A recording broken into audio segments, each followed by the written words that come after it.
अस्सलामुअलैकुम। IND today खबरनामे में आपका खैर मुक़द्दम है। मैं हूं सैयद तहसीनुद्दीन। चलिए बढ़ते हैं आज के ख़बरों की तफसील की जानिब। सालों से हिंदुस्तान में बसने रहने वाले मुसलमान मुस्लिम पर्सन लॉ के साथ चल रहे हैं, जिसमें मज़हब की मोटी मोटी बातें शामिल की गई हैं।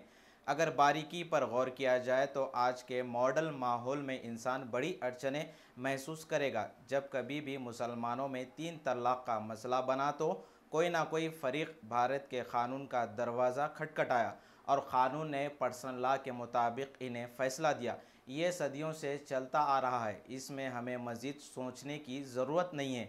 इसे छोड़कर अगर हम भारत की तरक्की की तरफ सोचें तो ना सिर्फ भारत के मुसलमानों का बल्कि सभी मज़हब के मानने वालों का फ़ायदा होगा। हाल ही में मुल्क में मुस्लिम पर्सन लॉ के 3 तलाक़ के चलते मसले पर वज़ीर आज़म नरेंद्र मोदी संजीदा हो गए और इन्होंने बैरूनी दौरों के बाद जब कभी भी इन्हें वक्त मिला इन्होंने इस मसले को उठाया। इन्होंने 3 तलाक़ के मसले पर यह तबसरा किया। मैं कभी कभी सोचता हूं 3 तलाक को लेकर के आज इतनी बड़ी बहस चल रही है।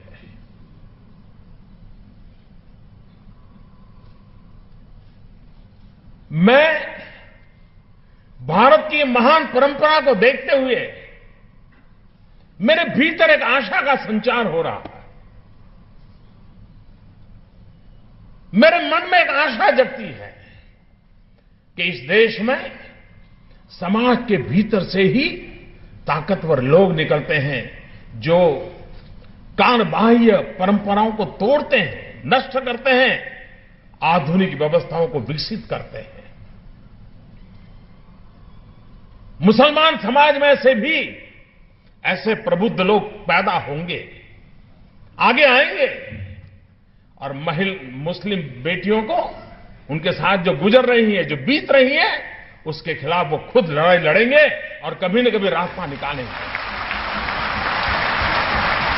और हिंदुस्तान के ही प्रबुद्ध मुसलमान को निकलेंगे जो दुनिया के मुसलमानों को रास्ता दिखाने की ताकत रखते हैं। इस धरती की ये ताकत है।